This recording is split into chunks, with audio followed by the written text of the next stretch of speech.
पिछली वीडियो में बच्चों हमने एक्सरसाइज 1.3 क्वेश्चन नंबर 10 तक किए थे। आज क्वेश्चन नंबर 11 का ए पार्ट है। समुच्चय दिया हुआ है जिसकी अवयव है ए बी सी। तो हमने मान लिया वो समुच्चय ए के बराबर है। मानो समुच्चय ए बराबर है ए बी सी, इसके अवयव। ठीक है, हमें लिखना है इसका घात समुच्चय। तो इसलिए घात समुच्चय यानी पावर सेट ऑफ ए, घात समुच्चय ऑफ ए। और घात समुच्चय जो होता है वो ए के उप समुच्चयों का समुच्चय होता है। तो हम इस घात समुच्चय के अंदर ए के सभी उप समुच्चय लिखेंगे। तो सबसे पहले लिखेंगे हम रिक्त समुच्चय, फिर एकल,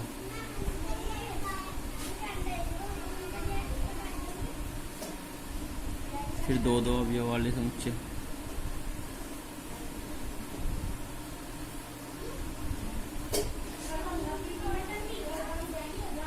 सी ए, और फिर इक्वल ए बी और सी। ठीक है, ये हो गया इसका घात समुच्चय, ये हो गया इसका आंसर। क्वेश्चन नंबर 11 का बी पार्ट है। समुच्चय दिया हुआ है उसका भी हमें घात समुच्चय लिखना है। समुच्चय दिया हुआ है ए बराबर, एक अवयव है इसका 0 और एक अवयव जो है वो अपने आप में एक समुच्चय। ठीक है, इस समुच्चय ए के दो अवयव है, एक 0 है और एक ये समुच्चय। जैसे कि ए के अवयव 2 है, एक और एक 2, तो यहाँ पर जो ए का घात समुच्चय होगा उसके जो अवयव होंगे वे 4 होंगे। ठीक है, तो इसलिए घात समुच्चय ऑफ ए इक्वल हो जाएगा, पहले रिक्त समुच्चय लेंगे, फाई भी लिख सकते हैं और रिक्त भी लिख सकते हैं। ठीक है, फाई ऐसे भी लिख सकते हैं और ऐसे भी। तो फाई यानी रिक्त समुच्चय, फिर एकल समुच्चय लिखेंगे, 0 अवयव लेंगे, फिर समुच्चय लिखेंगे, इसका अवयव है ये। ठीक है, और फिर दोनों 0 और 2 और इस सब का समुच्चय। ये हो गया इसका घात समुच्चय। इसका अवयव है 1 2 3 और 1 4। ठीक है, ये इसका होगा इसका आंसर। क्वेश्चन नंबर 12 है।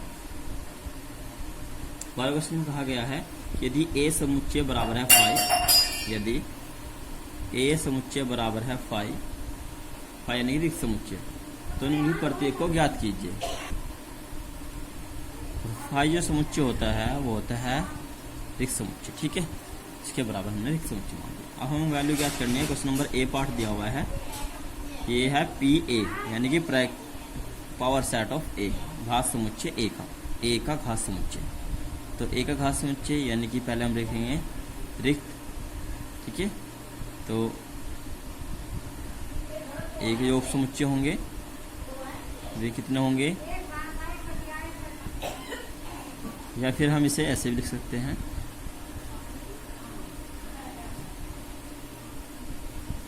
ठीक है, अब power set of P A double दिया हुआ है, पी और पी ए। ठीक है, यानी कि ये जो समुच्चय है इसका भी उप समुच्चय। तो ये हो जाएगा,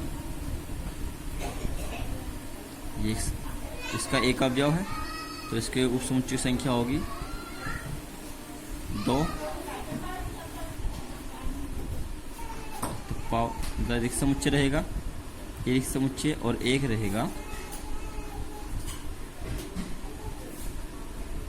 और इन सब का समुच्चय। ठीक है, ये हो गया इसका पावर सेट समुच्चय। सी पार्ट है। Power set of P A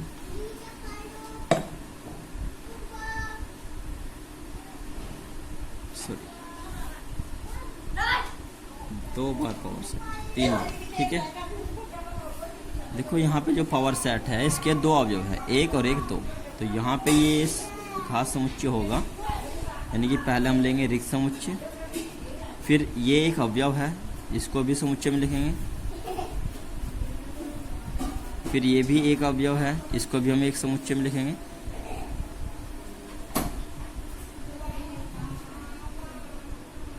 ठीक है। अब इन दोनों अवयव को एक और समुच्चय में लिखेंगे,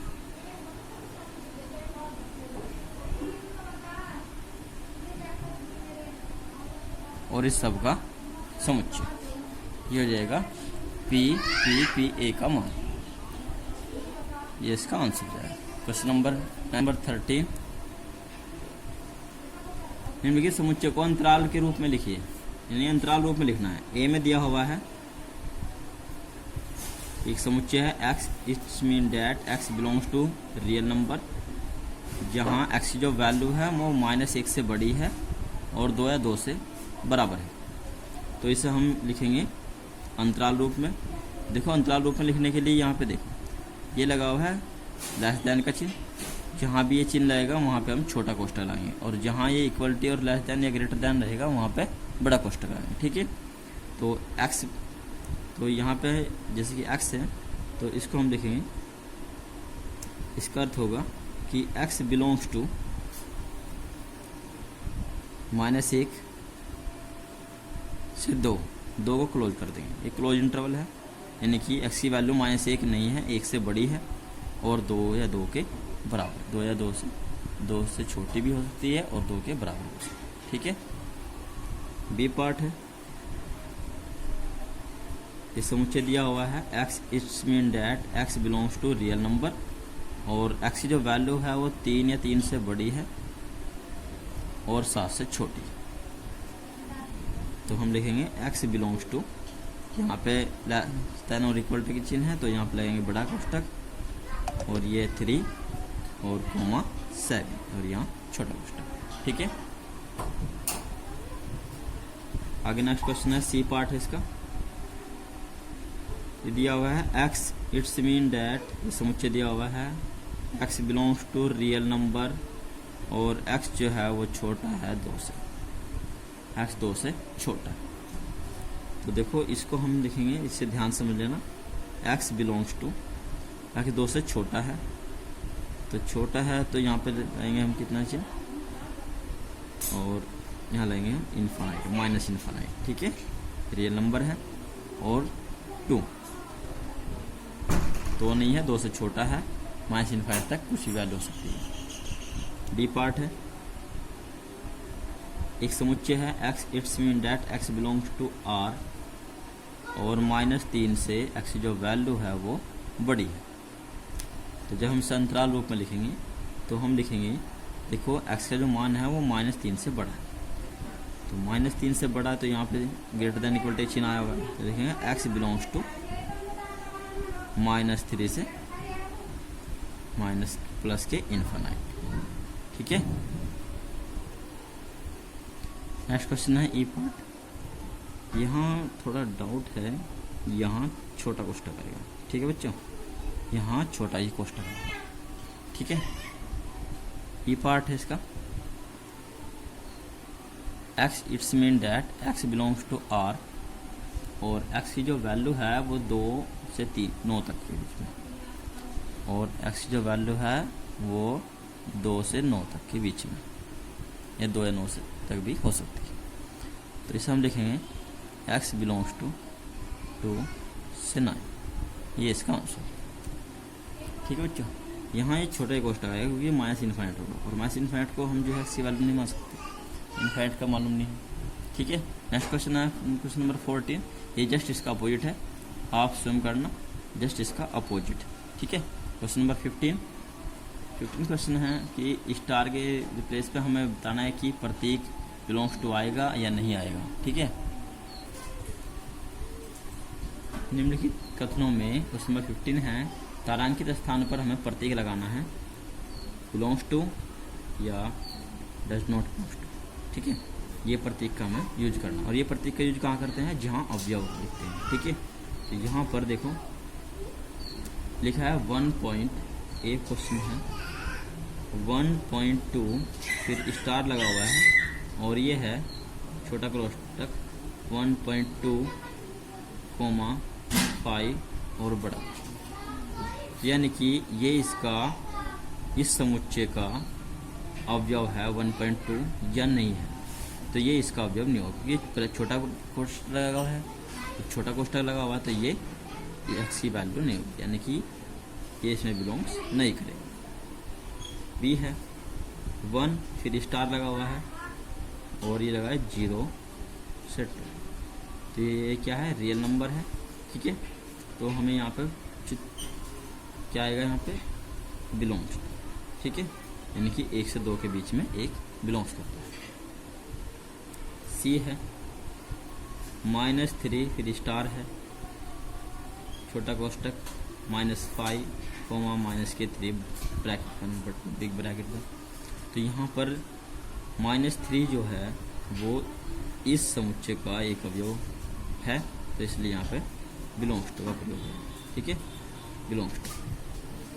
डी पार्ट है 2 स्टार 3 और 9.2 फिर ब्रैकेट, तो यानी कि 2 जो है वो इसका अवयव नहीं हो सकता, क्योंकि जो भी अवयव इसमें आएंगे वो 3 से बड़े आएंगे और 9.2 से छोटे आएंगे, तो इसका अवयव ही नहीं होगा, इसलिए ये belong does not belongs to. ठीक है, क्वेश्चन नंबर नेक्स्ट है क्वेश्चन नंबर 16 क्वेश्चन में हमें करना है निम्नलिखित प्रत्येक को सिद्ध कीजिए।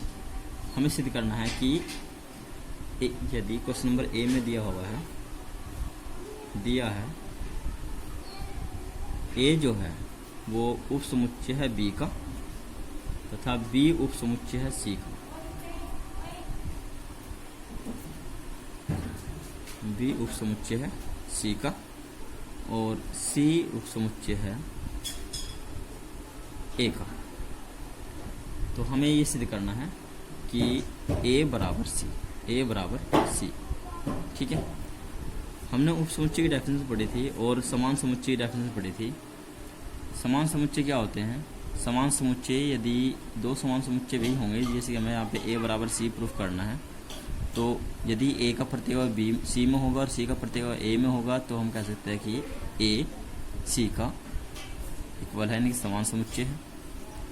ठीक है,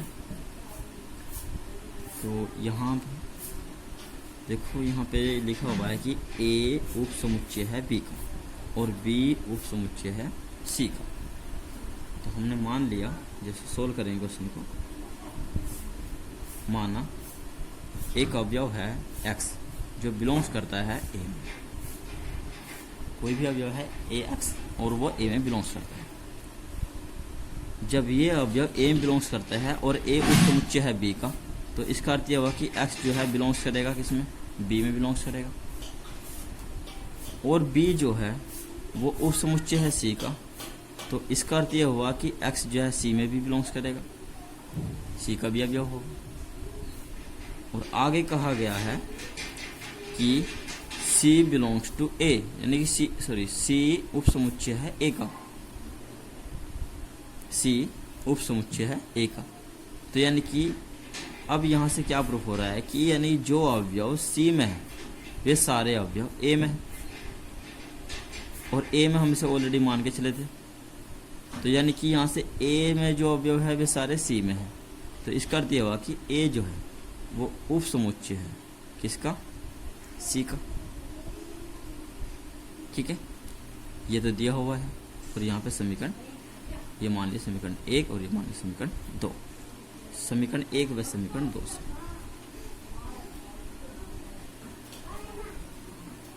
सी उप समुच्चय है ए का और ए उप समुच्चय है सी का, तो इसका अर्थ यह हुआ कि ए इक्वल टू सी, दोनों समान, ये प्रूफ हो गया। ठीक है, नेक्स्ट क्वेश्चन है 17, इसका बी पार्ट भी है। ये कहा गया है कि ए जो समुच्चय है वो उप समुच्चय है फाई का, और फाई जो होता है वो रिक्त समुच्चय होता है, और हमें सिद्ध करना है कि ए बराबर फाई। ठीक है, ए बराबर फाई की। तो सोल्व करेंगे। मान लिया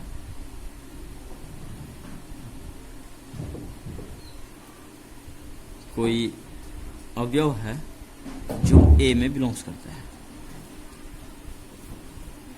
कोई अवयव है जो ए में बिलोंग्स करता है।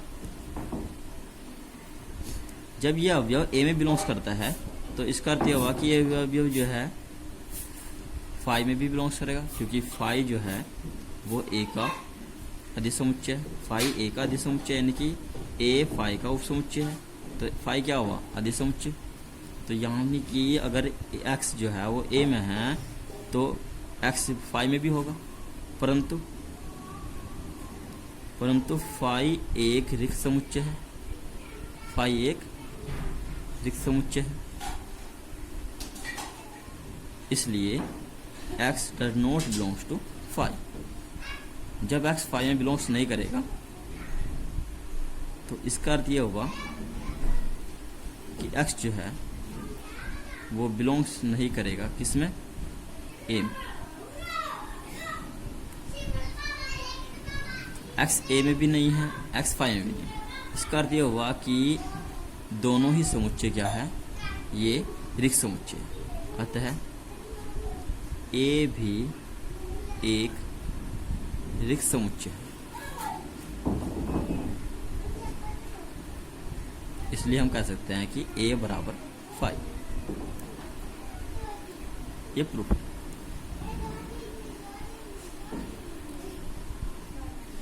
नंबर 17 में दिया गया है कि x बराबर भी एक समुच्चय है और y बराबर भी एक समुच्चय है।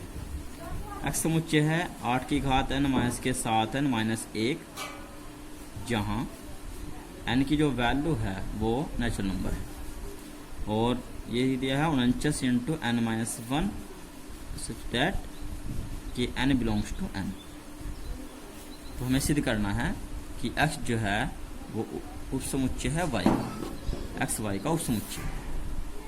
देखो जब सोल्व करेंगे, जब हल करेंगे तो जो x समुच्चय है इसको हम लिख सकते हैं। देखो यहाँ पे क्योंकि n जो बिलोंग्स करता है वो नेचुरल नंबर में बिलोंग्स करता है, ठीक है। तो इसलिए जब हम यहाँ से इसे सोल्व करेंगे तो यहाँ से 1 2 3 4 n की वैल्यू पुट करते चलेंगे तो यहाँ से वैल्यू आएगी 0। जब यहाँ पे 1 पुट करेंगे, सोल्व करेंगे इसको, 0 आएगा, ठीक है। सोल्व करके देख लेना। फिर n के रिप्लेस पर 2 पुट करोगे तो यहाँ से 49 आएगा। फिर 3 पुट करोगे, 8 की घात 3 माइनस के 7 गुणा 3 माइनस 1, तो आप सोल्व करोगे देखना तो 490 आएगा। इस तरह से वैल्यू चलती रहेगी, ठीक है। फिर यहाँ से y को भी समुच्चय को इस तरह से जो है रोस्ट रूप यानी कि जो है इसका प्रसार रूप में लिखोगे। ये समुच्चय निर्माण है, ये रोस्ट रूप है, ठीक है। तो रोस्ट रूप में लिखेंगे तो यहाँ पर n की वैल्यू जब 1 रखेंगे तो 1 माइनस 1 0, 0 मल्टीप्लाई करेंगे 19 में तो 0 हो जाएगा। 2 रखेंगे, 2 माइनस 1 1, और 1 की मल्टीप्लाई 19 में करेंगे तो 19 हो जाएगा। फिर 3 रखेंगे तो 98 आएगा। 4 रखेंगे, 4 माइनस 1 इंटू 49, तो यहाँ से 147 आएगा। इस तरह से यहाँ से लगभग 49 का टेबल पता चल जाएगा। तो कहीं ना कहीं जाकर इसमें 490 भी आएगा और आगे कोई सारी बड़ी संख्या भी आएगी, ठीक है। तो यहाँ से ये प्रूफ हो रहा है कि जितने भी अवयव x में हैं वे सारे अवयव y में हैं, ठीक है। इसलिए x क्या हुआ? x y का उपसमुच्चय, इसलिए x जो है उपसमुच्चय y का। ये इसका आंसर, ठीक है। सो ये प्रूफ, ठीक है। क्वेश्चन नंबर 18 है, लास्ट क्वेश्चन है इस एक्सरसाइज का। इसने कहा है कि दो परिमित समुच्चयों में m और n दो अवयव हैं, यानी कि एक समुच्चय में m अवयव है और दूसरे में n अवयव है। पहले समुच्चय के उपसमुच्चयों की जो संख्या है वो दूसरे समुच्चय के उपसमुच्चय की संख्या से 56 अधिक है। तो यहाँ से हमें ये सिद्ध m और n के मान ज्ञात करना है, ठीक है। तो माना वे समुच्चय a और b है, माना वे समुच्चय a व b है, जिनमें इसलिए समुच्चय a में अवयव हो जाएंगे m, और जब समुच्चय a में अवयव है तो इसके उपसमुच्चय संख्या होगी, तथा अब a के उपसमुच्चयों की संख्या हो जाएगी 2 की घात m, तथा समुच्चय बी में अवयवों की संख्या बराबर है n के, इसलिए b के उप समुच्चय हो जाएंगे 2 की घात n। अब प्रश्नानुसार इसने कहा है कि पहले समुच्चय के जो उप समुच्चय की संख्या है वो दूसरे उप समुच्चय की संख्याओं से 56 ज्यादा है। ठीक है, तो यानी कि इनका जो अंतर है वो 56 के बराबर है, इसलिए 2 की घात m माइनस 2 की घात n बराबर 56 यानी 56। 2 की घात m माइनस 2 की घात n बराबर 56 को हम लिख सकते हैं 64 माइनस के 8। इसलिए क्यों लिखा, ताकि ये 64 और 8 जो है वो 2 की घात के रूप में हम लिख सकते हैं। तो 2 की घात m माइनस 2 की घात n बराबर 64 को लिख सकते हैं 2 की घात 6 और माइनस 8 को लिख सकते हैं 2 की घात 3। तुलना करने पर m बराबर 6 और n बराबर 3। ये इसका आंसर। आज के लिए इतना ही। नेक्स्ट वीडियो में हम नेक्स्ट एक्सरसाइज करेंगे।